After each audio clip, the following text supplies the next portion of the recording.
ધબકારો ધક ધક ધક ધક action. અહીંયા હોય છે શું? ખારા પવનના સુસવાટા ને મૂંગા ભૂંગાના સન્નાટા. અહીંયા હોય છે શું? ખારા પવનના સુસવાટા ને મૂંગા ભૂંગાના સન્નાટા. હેલારોમાં હું બહુ લકી હતો કે મેં જે ધાર્યું હતું એવું થઈ શક્યું. મારી પાસે કોઈ એવી જાદુની છડી હોય તો હું વર્ષની બહાર પિક્ચરો શૂટિંગ કરું.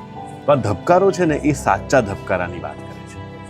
આ ફિલ્મ પુરુષ વિશેની નથી, આ ફિલ્મ સ્ત્રી વિશેની હતી, આ ફિલ્મ માણસ જાત વિશેની છે. પ્રાથમિક રિપોર્ટથી એવી ખબર પડે છે કે કેન્સર છે. ત્યારે હું ધબકારો ચૂકી ગયો. કેમ છો દોસ્તો, હું છું પાર્થ દવે અને સિનેમા સાહિત્યમાં તમારું સ્વાગત છે.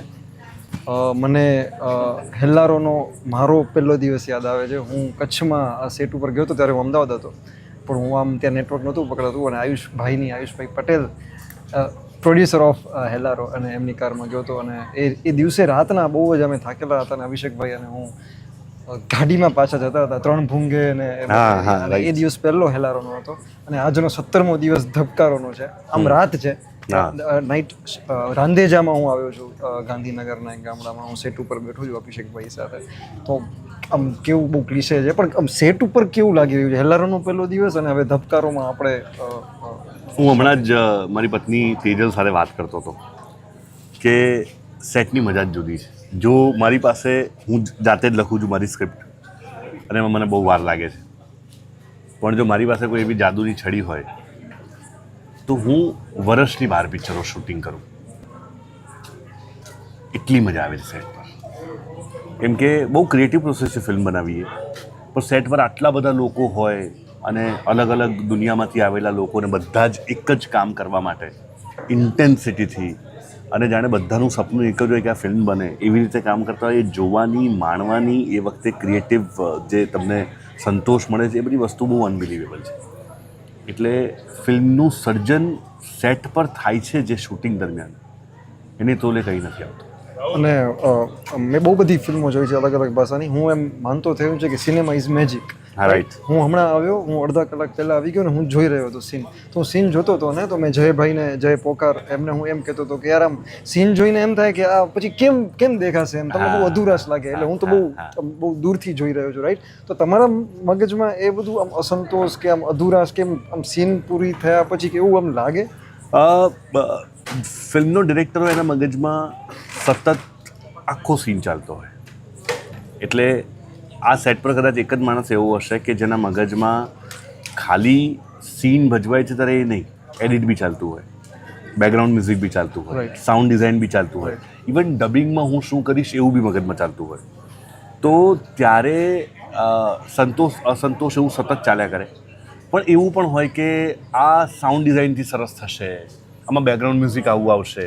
એટલે હું હંમેશા એવું કહેતો હોઉં છું કે મારા જે ટીમના મેમ્બર્સ છે, મારો ચીફ એડી હોય કે એસોસિએટ ડિરેક્ટર હોય કે કન્ટિન્યુટી સુપરવાઇઝર હોય, એ લોકોને હું હંમેશા એવું કહું છું કે તમે લોકો ફ્રેમ પર વધારે ધ્યાન આપજો. કે કોઈ એક કેમેરા સામે જોયું, જુનિયર આર્ટિસ્ટ છે કે કંઈક નાની વસ્તુ કંઈ દેખાઈ ગઈ કે કોઈક લાઇટ દેખાય છે કે કંઈક રિફ્લેક્શન આવ્યું. કેમ કે મારું ધ્યાન એક સાથે 7-8 વસ્તુઓમાં છે. અભિષેકભાઈ, તમે રિધમની વાત કરી. મને ખ્યાલ છે કે તમને મ્યુઝિકની, અભિષેક શાહને મ્યુઝિકની જબરદસ્ત સેન્સ છે. ઉમરો હોય કે હેલ્લારો આપણને એનું સાબિતી મળી ચૂકી છે. તો જ્યારે સીન ચાલતા હોય ત્યારે રિધમ તમારા મગજમાં, સીનની રિધમ એવું કંઈ એ પ્રોસેસ કેવી હોય? હોય જ.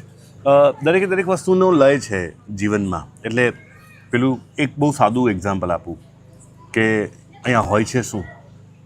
ખારા પવનના સુસવાટા ને મૂંગા ભૂંગાના સન્નાટા. આજે છે ને, આ જે લય છે ને, એ જિંદગીનો લય પણ આવો જ છે.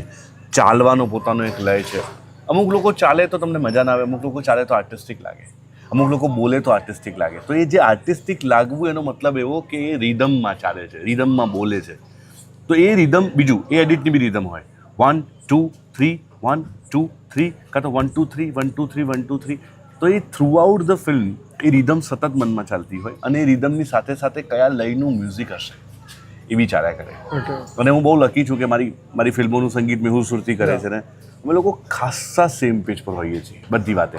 એટલે આ ફિલ્મનું એડિટ થશે ને પછી અમે સાથે બેસીશું તો અમારે બહુ એવો ખટરાગ નહીં થાય કોઈ વાતે કે મ્યુઝિક ક્યાંથી ઇન થયું ને ક્યાંથી આઉટ થયું. કેમ કે એ બહુ ઇમ્પોર્ટન્ટ છે ને. સીનમાં ક્યારે મ્યુઝિક આવે છે અને ક્યારેક જાય છે એ બહુ મોટી આર્ટ છે. પણ અમારું ખબર નહીં, અમે લોકો બહુ સેમ પેજ પર હોઈએ છીએ. શૂટિંગ વખતે, સીન કરતી વખતે રિધમ અને એ જે લયમાં તમારે મ્યુઝિક કરવાનું છે ને કેવા પ્રકારનું મ્યુઝિક હશે એ સતત ચાલતું રહે. અને સીનની ને તમે અસંતોષની જે વાત કરી તમારા મનમાં ચાલતું હોય, મને યાદ આવે છે કે નાચ રેવા આજે તારો વારો છે, જે સીન હતો રાઈટ. તો આપણે જે ફિલ્મનું પ્રીમિયર હતું ને એ પૂરું થયું ને, જે મુરજી આમ ઉપર જોવે છે, અરે યાર એ મને બહુ અત્યારે યાદ આવે છે, ઢોલ વગાડે છે. તો મેં તમને એમ પૂછ્યું હતું પ્રીમિયરના રાતના, કેમ કે એ ગૂઝબમ્સ સીન હતો રાઈટ, ક્લાઇમેક્સ હતો. તો મેં તમને પૂછ્યું હતું કે તમારા મગજમાં આમ જ તમે કલ્પના કરી હતી, કેમ કે તમે જ્યારે લખતા હો ત્યારે દરેક સીન તમે કલ્પના કરતા હશો, જેમ કે આ પણ ફિલ્મ છે તો આ સીનમાં કોમેડી ક્રેક થશે કે આ એક ઇમોશનલ સીન છે. તો એ જ્યારે તમે લખી રહ્યા છો સ્ક્રીન પ્લે અને એ જ્યારે થાય છે એ ભાઈ આમ એ લકી માણસો સાથે જ થાય કે તમે જે લખ્યું હોય, વિઝ્યુલાઇઝ કર્યું હોય એ થઈ જાય. હેલારોમાં હું બહુ લકી હતો કે મેં જે ધાર્યું હતું એવું થઈ શક્યું. એવું દર વખતે નથી બનતું હતું, પણ એ કરવાની જ મહેનત છે. અને મારો એક સૌથી મોટો ફાયદો એ છે કે હું મારી સ્ક્રિપ્ટ જાતે લખું છું, એટલે મારી અંદરનો ડિરેક્ટર ક્યાંક મને ગાઈડ કરે, લેખકને ગાઈડ કરે, અને લેખક ક્યારેક ડિરેક્ટરને ગાઈડ કરે.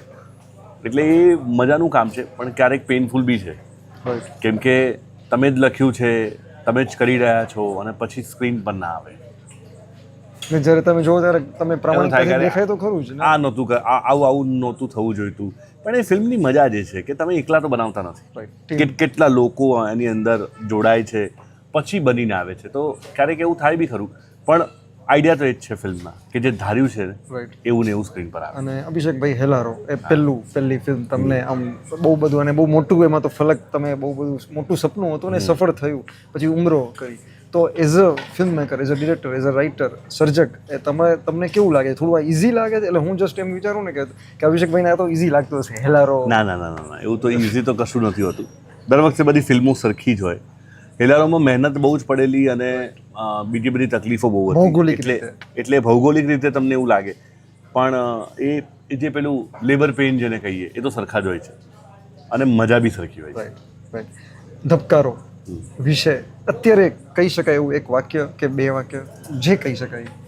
ધબકારો વિશે એટલું જ કહીશ કે ઘણા બધા લોકોનું છે ને હૃદય, હમણાં જે રિધમની વાત કરીને એમાં ધબકતું નથી હોતું, અને એટલે કદાચ એ માણસ તરીકે ખોટા પડે અથવા તો માણસ તરીકે ભૂલો કરી જાય.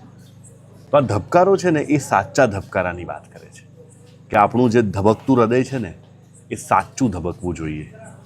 એના વિશેની આ ફિલ્મ છે. આ ફિલ્મમાં મને એવું ખબર નહીં, લેખક તરીકે, ડિરેક્ટર તરીકે સતત એવું લાગે છે બહુ બધા લોકો આ ફિલ્મ સાથે પોતાની જાતને કનેક્ટ કરી શકશે. આ ફિલ્મ પુરુષ વિશેની નથી, આ ફિલ્મ સ્ત્રી વિશેની નથી, આ ફિલ્મ માણસ જાત વિશેની છે. અને બહુ કંઈ મોટી મોટી ફિલોસોફિકલ વાતો નથી કરી રહ્યો. મારી ફિલ્મ છે એટલે હું બહુ વખાણ નથી કરી રહ્યો, પણ આ સ્ક્રિપ્ટમાં કહેવાની જે વાત છે એવી જ છે કે જો તમે ફિલ્મ જોયા પછી અંદર કશું ફીલ નહીં કરો ને તો હું નિષ્ફળ છું ફિલ્મ મેકર તરીકે. અને છેલ્લો પ્રશ્ન, આમ તો ફિલ્મ જ્યારે પ્રમોશન માટે બધે ફરતા હશે, આમ 6-8 મહિના કે આપણે કલ્પના કરી રહ્યા છીએ ત્યારનો પ્રશ્ન છે, પણ અત્યારે પૂછું છું કે તમે જીવનમાં ક્યારે ધબકારો ચૂકી ગયા છો? બહુ બધી એવી ઘટનાઓ હોય છે જીવનમાં કે જ્યારે તમે ધબકારો ચૂકી જાઓ.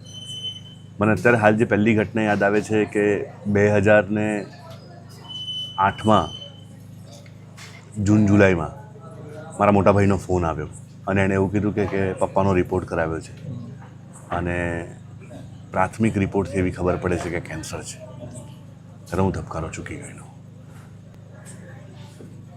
થેન્ક યુ અભિષેકભાઈ. અમે ધબકારોના સેટ ઉપર છીએ અને મને બહુ આનંદ આવી રહ્યો છે. 3 ઇડિયટ્સમાં પેલું આમિર ખાનને પૂછે છે ને તુમ ક્યું હસ રહે હો, તો એ કહે છે કે વર્ષો પહેલાં વિચાર્યું હતું કે તો મને પણ આમ સેટ વચ્ચે બેસવાની મજા આવે ને, એના માટે અભિષેકભાઈને થેન્ક યુ. અને એમની ફિલ્મોના નામ બહુ સરસ હોય છે, તમે આમ માર્ક કરશો તો હેલારો, ઉમરો, ધબકારો, કેટલું સુંદર નામ છે.